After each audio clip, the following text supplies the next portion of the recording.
What's going on, guys? Today I'm going to be doing a review of the Nebula Direct Drive Rotary Tattoo Machine. This is put out by Peak Needles.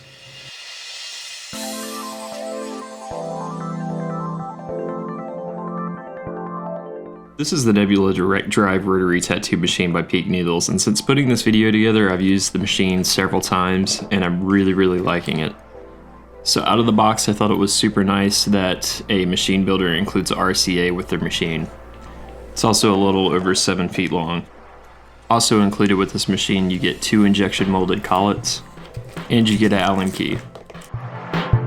This machine also comes in at $250.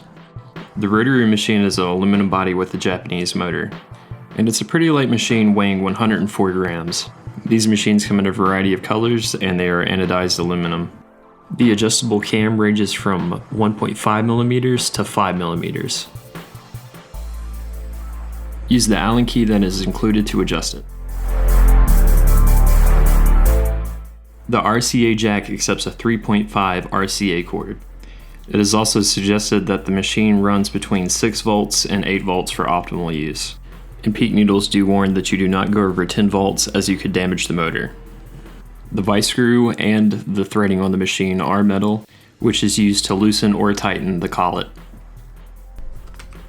Also, I picked up an adjustable grip, and this is also by Peak Needles. This is the Natron adjustable grip. I'm not 100% sure on the pronunciation of the name. It is a 30mm grip with a removable silicone cover. The adjustable grip ranges from 0 to 8 millimeters. Each full turn is 1 millimeter.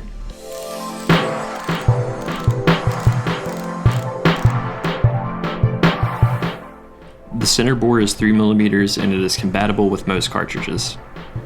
The grip is autoclavable, but recommending you do not exceed 150 degrees, and it cannot be disassembled other than taking the silicone grip off. This grip also includes 2 dry bars, one at 94.5 millimeter in length and the other at 85 millimeters. The dry bars are autoclavable.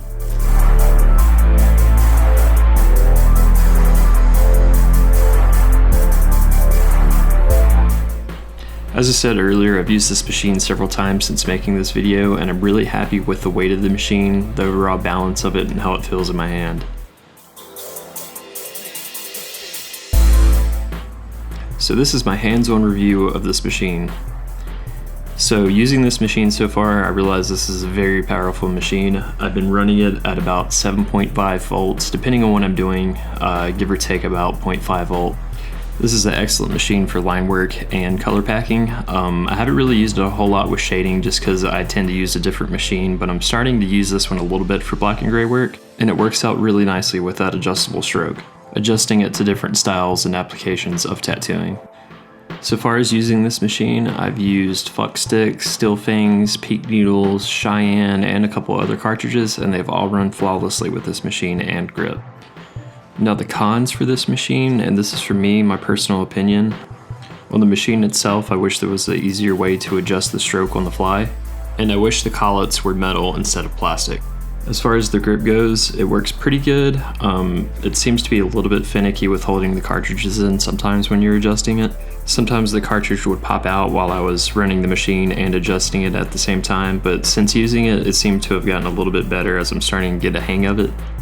So as far as tattooing, I usually use rotary machines, and I would definitely recommend this machine. It would be great for someone who's getting into rotary machines for the first time.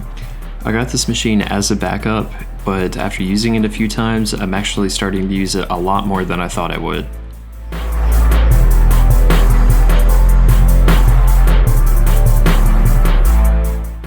As always, thanks for watching, and please comment on what you thought of the video.